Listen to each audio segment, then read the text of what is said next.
Hi ಎಲ್ಲರಿಗೂ ನಮಸ್ಕಾರ. Welcome back to my YouTube channel. ನಾನು ಇವತ್ತಿನ ಈ ಒಂದು ವಿಡಿಯೋದಲ್ಲಿ ನಾನೊಂದು ಸಿಂಪಲ್ ಆ್ಯಂಡ್ ಈಸಿ ರೆಸಿಪಿಯನ್ನು ಶೇರ್ ಮಾಡ್ಕೊತಾ ಇದ್ದೀನಿ. ಮನೇಲಿ ಏನೂ ತರಕಾರಿ ಇಲ್ಲ, ಮಾಡೋಕ್ಕೆ ಟೈಮ್ ಕೂಡ ಇಲ್ಲ ಅಂದಾಗ ಈಸಿಯಾಗಿ ಒಂದು 15 ಮಿನಿಟ್ಸಲ್ಲಿ ಈ ಒಂದು ರೆಸಿಪಿಯನ್ನು ಮಾಡ್ಕೊಂಬಿಡ್ಬೋದು. ಬಿಸಿ ಅನ್ನದ ಜೊತೆ ತಿಂತಾಯಿದ್ರೆ ಆಹಾ ತುಂಬಾ ರುಚಿಕರವಾಗಿರುತ್ತೆ. ಮತ್ತು ಮಕ್ಕಳಿಗೆಲ್ಲ ಮಾಡಿಕೊಟ್ರೆ ತುಂಬಾ ಈಸಿಯಾಗಿ ಇಷ್ಟಪಟ್ಟು ತಿಂತಾರೆ. ಹಾಗಾದರೆ ಈ ಒಂದು ರೆಸಿಪಿಯನ್ನು ಈಗ ನೋಡ್ಕೊಂಡು ಬರೋಣ ಏನಂತ ಹೇಳಿ. ಈ ಒಂದು ರೆಸಿಪಿ ಬಂದುಬಿಟ್ಟು ನಮ್ಮ ಅಮ್ಮನ ಕಾಲದಿಂದ, ಅಂದರೆ ನಮ್ಮ ಅಜ್ಜಿಯವ್ರ ಕಾಲದಿಂದ ಅವ್ರು ಕಲ್ತ್ಕೊಂಡು ಮಾಡ್ತಾಯಿದ್ರು. ನಮ್ಮ ಅಮ್ಮನ ಹತ್ರ ನಾನು ಕಲ್ತ್ಕೊಂಡಿದ್ದೆ. ಇದು ಬಂದುಬಿಟ್ಟು ಹುಣಸೆ ಹಣ್ಣಿನ ಚಿತ್ರಾನ್ನ ಅಥವಾ ಗೊಜ್ಜು ಏನಾದರೂ ಅಂದ್ಕೋಬೋದು. ನಾನು ಇವತ್ತು ಮಾರ್ನಿಂಗ್ ಒಂದು ಸ್ವಲ್ಪ ಹಲ್ಲು ನೋಯ್ತೈತೆ ಅಂತ ಹೇಳಿ ಡೆಂಟಲ್ ಆಸ್ಪತ್ರೆಗೆ ಹೋಗಿದ್ದೆ. ಅದೊಂದು ವೀಡಿಯೋ ಕ್ಲಿಪ್ಪನ್ನು ಶೇರ್ ಮಾಡ್ಕೊಂಡಿದ್ದೀನಿ ಇಲ್ಲಿ. ಹಾಗಾದರೆ ಈ ಒಂದು ರೆಸಿಪಿಗೆ ಏನೆಲ್ಲ ಬೇಕು ಅಂತ ಈ ಒಂದು ವಿಡಿಯೋದಲ್ಲಿ ತೋರಿಸ್ಕೊಡ್ತೀನಿ. ಮೊದಲಿಗೆ ಸ್ವಲ್ಪ ಹುಣಸೆ ಹಣ್ಣನ್ನು ನಿಮಗೆ ಮನೇಲಿ ಎಷ್ಟು ಜನ ಇದ್ದಾರೋ ಅದಕ್ಕೆ ತಕ್ಕಂಗೆ ನೋಡಿ ಹುಣಸೆ ಹಣ್ಣನ್ನು ನೆನೆ ಇಟ್ಕೋಬೇಕಾಗುತ್ತೆ. ನಾನು ಇಲ್ಲೊಂದು ಇಬ್ಬರಿಗೆ ಹುಣಸೆ ಹಣ್ಣನ್ನು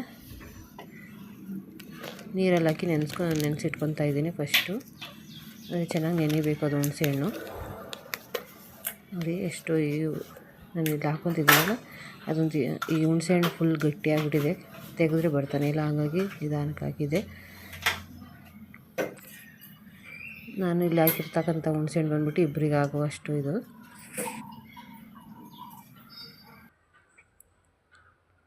ನೋಡಿ ಇಷ್ಟು ಹುಣಸೆಹಣ್ಣು ಹಾಕಿದ್ರೆ ಸಾಕು, ಇಬ್ಬರು ಆರಾಮ್ಸೆ ಅನ್ನವನ್ನು ಊಟ ಮಾಡಬಹುದು.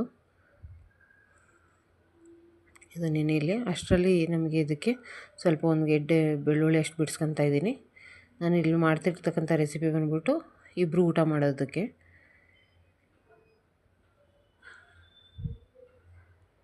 ದಿನ ಡೈಲಿ ಚಿತ್ರಾನ್ನ ಅಥವಾ ಪುಳಿಯೋಗರೆ, ಲೆಮನ್ ರೈಸು, ಮ್ಯಾಂಗೋ ಈ ಥರ ಏನಾದ್ರು ತಿಂದು, ಮ್ಯಾಂಗೋ ರೈಸ್ ಆಗಿರ್ಬೋದು, ಏನಾದ್ರು ತಿಂದು ಬೇಜಾರು ಅನಿಸಿದರೆ ಈ ರೀತಿ ಒಂದ್ಸಲ ಟ್ರೈ ಮಾಡಿ ನೋಡಿ. ಹುಣಸೆಹಣ್ಣು ಇರುತ್ತಲ್ಲ ಮನೆಯಲ್ಲಿ ಸಾಮಾನ್ಯವಾಗಿ, ತುಂಬಾ ಟೇಸ್ಟಿಯಾಗಿರುತ್ತೆ, ರುಚಿ ಕೂಡ ಚೆನ್ನಾಗಿರುತ್ತೆ. ಮೊದಲಿಗೆ ಒಂದು ಗೆಂಡೆ ಬೆಳ್ಳುಳ್ಳಿ ಅಷ್ಟು ನಾನು ತಗೊಂಡು ಅದನ್ನು ಬೇಳೆ ಮಾಡಿ ಇಟ್ಕೊಂಡಿದ್ದೀನಿ. ಅದನ್ನು ಜಜ್ಕೋಬೇಕು, ನಂತರ ಜಜ್ಕೊತೀನಿ. ನಂತರ ಒಂದೆರಡು ಬ್ಯಾಡಗಿ ಮೆಣಸಿನ್ಕಾಯಿನ ಹಾಕ್ಕೊಂಡಿದ್ದೀನಿ, ಸಣ್ಣಕ್ಕೆ ಕಟ್ ಮಾಡಿ ಹಾಕ್ಕೊಂಡಿದ್ದೀನಿ ಒಗ್ಗರಣೆಗೆ ಇರಲಿ ಅಂತ. ನಂತರ ಒಂದು ಈರುಳ್ಳಿಯನ್ನು ತಗೊಂಡು ನೋಡಿ ಈ ಥರ ಉದ್ದುದ್ದಕ್ಕೆ ಕಟ್ ಮಾಡ್ಕೊತಾ ಇದ್ದೀನಿ ಸಣ್ಣದಾಗಿ. ಈ ಒಂದು ರೆಸಿಪಿಗೆ ಈರುಳ್ಳಿನೇ ಇಂಪಾರ್ಟೆಂಟು, ಈರುಳ್ಳಿ ಹಾಕಿದಷ್ಟು ಟೇಸ್ಟ್ ಅನಿಸುತ್ತೆ. ಹಾಗಾಗಿ ನಾನೊಂದು ದೊಡ್ಡ ಗೆಂಡೆ ಈರುಳ್ಳಿಯನ್ನು ತಗೊಂಡಿದ್ದೀನಿ ಇಲ್ಲಿ ನೋಡಿ.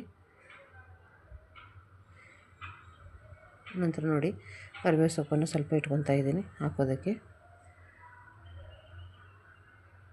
ಈಗ ಈ ಒಂದು ಬೆಳ್ಳುಳ್ಳಿನ ಈ ಥರ ಜಜ್ಕೊತಾ ಇದ್ದೀನಿ, ಯಾಕಂದರೆ ಇಲ್ಲಾಂದರೆ ನಿಮಗೆ ಗೊತ್ತಲ್ಲ ಎಣ್ಣೆಲಿ ಹಾಕಿದ್ರೆ ಸಿಡಿಯುತ್ತೆ ಅದು ಬೆಳ್ಳುಳ್ಳಿ. ಹಾಗಾಗಿ ಸ್ವಲ್ಪ ಜಜ್ಕೊಂಡು ಹಾಕಿದ್ರೆ ಏನು ಸಿಡಿಯೋದಿಲ್ಲ ಅದು, ಇಲ್ಲಾಂದರೆ ಎಣ್ಣೆಯಲ್ಲಿ ಸಿಡಿದು ಮುಖಕ್ಕೆಲ್ಲ ಗಾಯ ಆಗೋ ಚಾನ್ಸಸ್ ಇರುತ್ತೆ. ಹಾಗಾಗಿ ಈ ರೀತಿ ಜಜ್ಕೋಬೇಕು ನೋಡಿ ಈ ಥರ. ಇದಿಷ್ಟೇ ಇಂಗ್ರೀಡಿಯೆಂಟ್ಸ್ ಬೇಕಾಗಿರೋದು ಈ ಒಂದು ಇದಕ್ಕೆ. ನಂತರ ಸ್ವಲ್ಪ ಒಗ್ಗರಣೆಗೆ ಒಂದು ಸ್ಪೂನಷ್ಟು ಕಡಲೆಬೇಳೆ ಮತ್ತು ಒಂದು ಸ್ಪೂನಷ್ಟು ಉದ್ದಿನಬೇಳೆ. ನಿಮಗೆ ಯಾವ ರೀತಿ ಅಂದರೆ ಕೆಲವರಿಗೆಲ್ಲ ಇಷ್ಟ ಆಗೋಲ್ಲ ಇದು, ನೋಡಿ ಹಾಕ್ಕೊಳ್ರಿ. ಕೆಲವ್ರಿಗೆಲ್ಲ ಇಷ್ಟ ಆಗುತ್ತೆ, ಅದಕ್ಕೆ ತಕ್ಕಂಗೆ ನೀವು ಹಾಕೋಬಹುದು. ನಂತರ ಒಂದು 2 ಸ್ಪೂನಷ್ಟು ಶೇಂಗಾವನ್ನು ಸೇರಿಸ್ಕೊಂಡಿದ್ದೀನಿ, ಕಡಲೆ ಬೀಜವನ್ನು. ನಂತರ ಏನು ಹುಣಸೆಹಣ್ಣು ನೆನೆ ಇಟ್ಕೊಂಡಿದ್ನಲ್ಲ ಅದನ್ನು ಈ ಥರ ಕಿವುಚ್ಕೊತಾ ಇದ್ದೀನಿ ನೀರಿನಲ್ಲಿ. ಈ ರೀತಿ ಕಿವುಚ್ಕೊಂಡು ಚೆನ್ನಾಗಿ ಅದ್ರ ಹುಳಿಯೆಲ್ಲ ಬಿಟ್ಕೊಬೇಕು, ಅಲ್ಲಿ ತನಕ ಈ ಥರ ಕಿವುಚ್ಕೋಬೇಕು.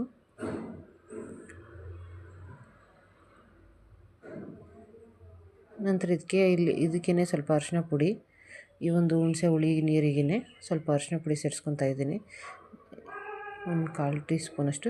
ಇದು ಸಾಂಬಾರು ಪೌಡ್ರ್ ಅಂತ ಮನೇಲಿ ಇರುತ್ತಲ್ಲ, ಸಾಂಬಾರಿಗೆಲ್ಲ ಯೂಸ್ ಮಾಡ್ತೀವಲ್ಲ, ಅದನ್ನು 1.5 ಸ್ಪೂನಷ್ಟು ಯೂಸ್ ಮಾಡ್ಕೊತಾ ಇದ್ದೀನಿ. ನಂತರ ಇನ್ನೊಂದು ಸ್ವಲ್ಪ ಖಾರ ಬೇಕಂದರೆ ಬರೀ ಕಾಶ್ಮೀರಿ ಚಿಲ್ಲಿ ಪೌಡ್ರನ್ನೇ ಒಂದು ಅರ್ಧ ಟೀ ಸ್ಪೂನಷ್ಟು ಹಾಕ್ಕೊತಾ ಇದ್ದೀನಿ. ನಂತರ ಇವು ಇಷ್ಟೂ ಚೆನ್ನಾಗಿ ಹೊಂದ್ಕೊಳ್ಳೋ ರೀತಿ ಚೆನ್ನಾಗಿ ಈ ಥರ ಮಿಕ್ಸ್ ಮಾಡ್ಕೊತಾ ಇದ್ದೀನಿ ನೋಡಿ. ಈ ಥರ ಮಿಕ್ಸ್ ಮಾಡ್ಕೋಬೇಕು. ನಂತರ ಒಂದು ಬಾಣಲೆಗೆ ಸ್ವಲ್ಪ ಎಣ್ಣೆ ಹಾಕಿಟ್ಕೊಂಡಿದ್ದೀನಿ ಒಗ್ಗರಣೆಗೆ ಅಂತ. ಇನ್ನೊಂದು ಸ್ವಲ್ಪ ಎಣ್ಣೆ ಹಾಕೊಳ್ಳೋಣ ಅಂತ ಅನ್ನಿಸ್ತು, ಕಡಿಮೆ ಆಯಿತು ಅಂತೇಳಿ. ಹಾಗಾಗಿ ಎಣ್ಣೆ ಕಾಯೋಕೆ ಇಟ್ಕೊಂಡು ಈ ರೀತಿ ಒಗ್ಗರಣೆಗೆ ರೆಡಿ ಮಾಡ್ಕೊಂಡಿದ್ದೀನಿ. ನಂತರ ಎಣ್ಣೆ ಕಾದ್ಮೇಲೆ ಸ್ವಲ್ಪ ಸಾಸಿವೆ ಕಾಳು ಹಾಕಿದ್ದೀನಿ.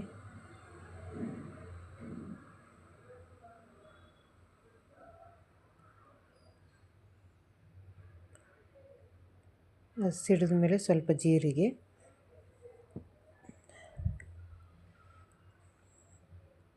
ನಂತರ ಏನು ಜಜ್ಜಿಟ್ಕೊಂಡಿದ್ನಲ್ಲ ಆ ಬೆಳ್ಳುಳ್ಳಿಯನ್ನು ಸೇರಿಸ್ಕೊತಾ ಇದ್ದೀನಿ. ಅದಾದಮೇಲೆ ಅದು ಸ್ವಲ್ಪ ಈರುಳ್ಳಿ ಫ್ರೈ ಆದಮೇಲೆ ಒಣಮೆಣ್ಸಿಕಾಯಿನ ಸೇರಿಸ್ಕೊತಾ ಇದ್ದೀನಿ. ಮುರಿದಿಟ್ಕೊಂಡಿದ್ನಲ್ಲ ಒಣಮೆಣ್ಸಿಕಾಯಿ, ಹಾಗೆ ಈರುಳ್ಳಿ ಮತ್ತು ಸ್ವಲ್ಪ ಕರಿಬೇವು. ಹಸಿ ಕರಿಬೇವು ಇದ್ದರೆ ಸರಿ ಹೋಗೋದು, ನನ್ನ ಹತ್ರ ಇರಲಿಲ್ಲ, ಹಾಗಾಗಿ ಒಣ ಕರಿಬೇವನ್ನು ಸೇರಿಸ್ಕೊಂಡಿದ್ದೀನಿ.